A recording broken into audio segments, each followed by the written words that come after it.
Here's the truth you don't want to hear. You are barely scratching the surface of your potential. Maybe you're running at 10% if that. 90% of your true capability is sitting dormant, waiting for you to wake it up.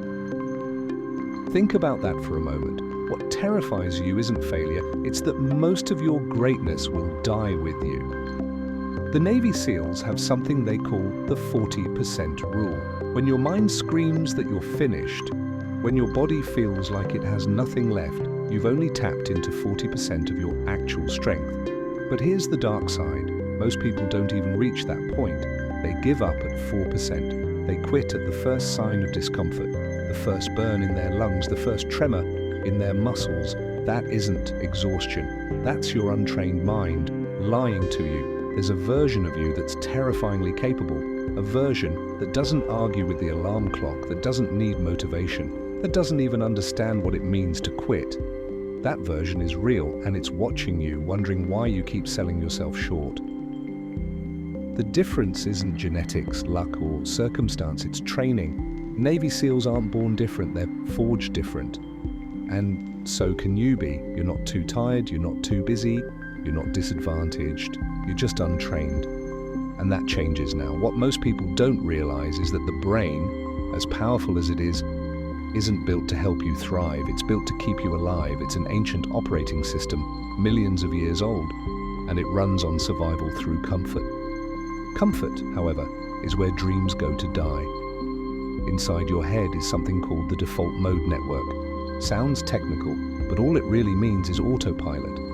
And that autopilot isn't steering you toward greatness. It's steering you toward Netflix, endless scrolling, and hitting snooze one more time. Every time you even think about doing something hard, your brain rebels. It floods you with resistance, not because you're weak, but because it believes staying comfortable is the safer option. That's why you feel cortisol spike before a cold shower, why your chest tightens before a tough conversation, why you suddenly feel too tired before the gym. That's biological sabotage. But here's the key, your brain is plastic. Neuroplasticity means you can rewire the system. Those people you admire, the ones who look like they thrive in discipline, weren't born with better brains. They just trained theirs to crave discomfort instead of running from it. And you can too. The biggest misconception about discipline is that it's about brute force, about gritting your teeth and muscling through with willpower. That's why most people fail. Willpower is a limited resource, a battery that drains with every decision you make. By the time you've gotten through work, responsibilities, and a dozen temptations, your tank is empty. That's why people cave at night, ordering junk food or skipping the workout. It's not because they're weak, it's because they're relying on the wrong system. True discipline isn't about strength, it's about systems. Systems that make weakness irrelevant. The Stoics knew this thousands of years ago. Marcus Aurelius didn't rely on motivation to face his day.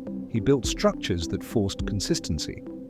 When you create the right systems, discipline stops being about forcing yourself to act. It becomes the natural state of who you are. That's why motivation is a trap. Motivation is a mood, an emotion, a high that feels good for a moment but disappears just as quickly. It's why resolutions die by the second week of January. Successful people don't rely on motivation. They rely on discipline. Motivation waits for the right feeling. Discipline acts regardless of the feeling. Motivation says, I hope I feel like working out tomorrow. Discipline says, I work out because it's who I am. Identity-based change is the real game changer. When you shift from trying to do disciplined things to becoming a disciplined person, everything changes. You stop negotiating with yourself. You don't bargain with the alarm clock. You don't debate whether to show up. It becomes as automatic as brushing your teeth. Identity locks it in. You no longer have discipline. You are discipline. The way you start your day defines everything that follows. Most people lose before they even get out of bed. The snooze button is the first defeat. Scrolling your phone is surrender. If you want to win, you have to start winning the moment your eyes open. Put your alarm across the room so standing up is non-negotiable. Shock your system with cold exposure, even if it's just splashing icy water on your face.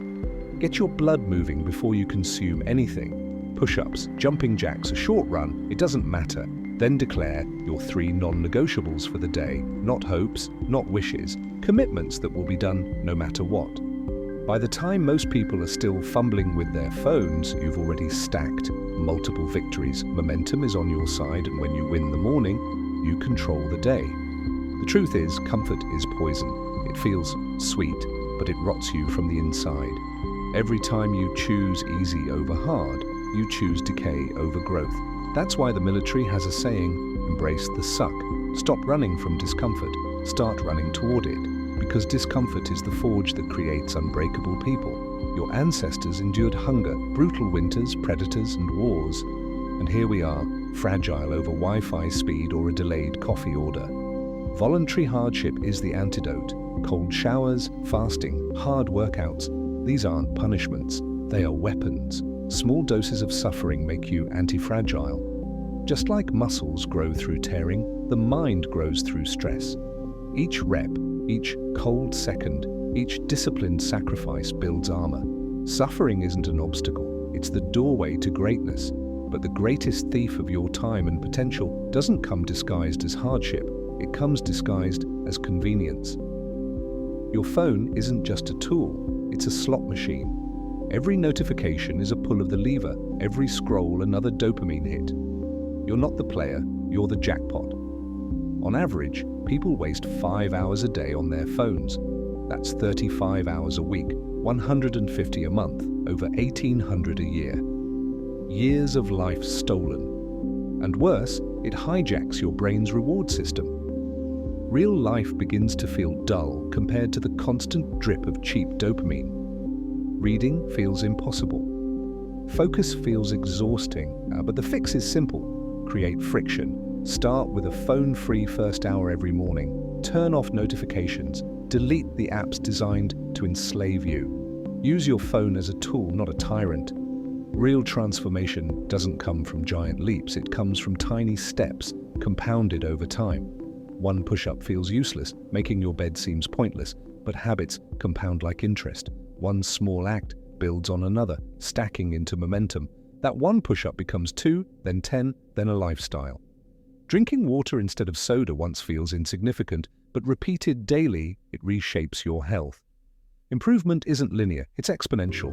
1% better each day makes you 37 times stronger in a year. That's the math of transformation. Start with micro-disciplines, so simple your brain can't argue. 1 page of reading, 1 push-up, 1 small choice. Success compounds, and momentum makes you unstoppable. What you do at night is just as important as how you start your day. The evening is where champions are made. End your day with reflection. What did I do well? Where did I fail? What will I do differently? Treat your day like code, debug it. Write down tomorrow's non-negotiables so you wake up with a battle plan, and end with gratitude, not just for the good, but for the struggles too. Be grateful for the hard workout, the tough conversation, the challenges that tested you. Your brain processes that overnight, rewiring itself for growth while you sleep. Sleep isn't the end of discipline, it's the continuation of it. You're programming your subconscious to win tomorrow before tomorrow even starts. At some point, discipline stops being an act and becomes an identity. It's no longer something you do, it's who you are. You stop debating the gym. You stop negotiating with excuses. You don't try to be disciplined. You simply live as a disciplined person. The shift isn't gradual, it's sudden. One day you realize you can't imagine living the old way. The old you feels like a stranger. Your brain has literally rewired itself, building new pathways, new defaults, new standards. Discipline becomes effortless, excellence becomes automatic, and people start asking how you do it. The answer is simple: you don't do discipline anymore. You are discipline. And when you reach that point, your discipline doesn't just transform you, it transforms everyone around you. People will notice, some will be uncomfortable because your consistency exposes their excuses. Your results remind them of their potential. Some will resent you for it, but others will rise with you. That's the multiplier effect of discipline. You inspire without speaking, you elevate without teaching. Your kids, your friends, your peers, they'll see what's possible and start demanding more from themselves. Excellence is contagious, and when you embody it, you infect the world around you. Some will call you obsessed, extreme, too much. Let them. That's their confession that your discipline makes them confront their own mediocrity. Don't defend yourself. Don't explain. Just keep going. Because in the end, discipline isn't what you do. Discipline is who you are.